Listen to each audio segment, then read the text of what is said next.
Hello everyone. It's a sad thing that we cannot meet one another this academic year due to the pandemic. Though we cannot see one another, hopefully you can study well and enthusiastically. Let's start our lesson. This semester starts from Unit 6, the topic of which is journeys. I suppose this is the topic which everyone is into a lot. Due to the pandemic, the holiday is wasted. We cannot go abroad or even out the city. That is why I'm sure that everyone is missing a holiday already. In this module, you are going to read a text about traveling for the first time. Once you have finished reading the text, I want you to look up the meaning of some difficult vocabularies and write a note about it. Hopefully, after reading this text, you can recall some memorable experiences of the holiday you had with your family. Okay, let's start to read the text. Traveling for the First Time by Eleanor Aldridge. Traveling for the first time can be daunting. Do you go alone? What do you pack? Will you meet people along the way? And, most importantly, where should you go?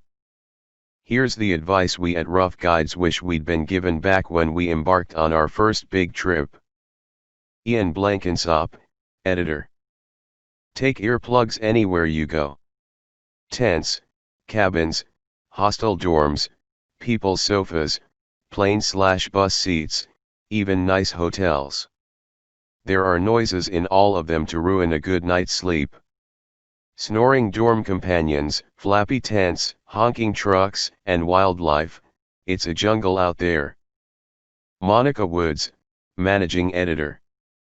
Don't be nervous and don't plan too much, just see what happens. And more specifically, learning at least how to count to 10 in the local language stands you in good stead for haggling. Lucy Kane, editor. Enjoy the places for what they are, rather than as a tick box exercise. I became obsessed with seeing everything recommended in my guidebook, rather than going with the flow and soaking up the local atmosphere. Now I use my guidebook as just that, a guide. Andy Turner, senior editor. Be mindful of mosquito coils, almost burned down my Thai beach hut.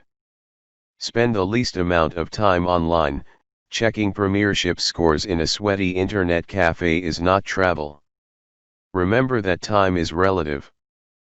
Yes, the bus probably should have left 3 hours ago, but do you see anyone else complaining?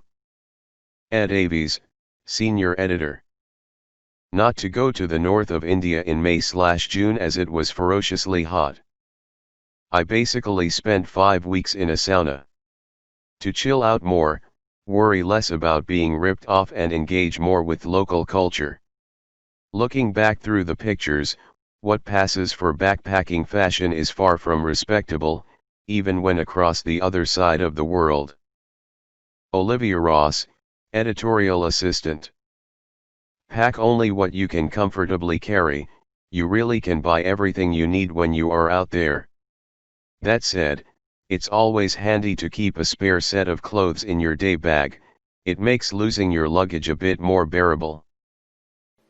After reading the text, now go to Google Classroom for further instructions.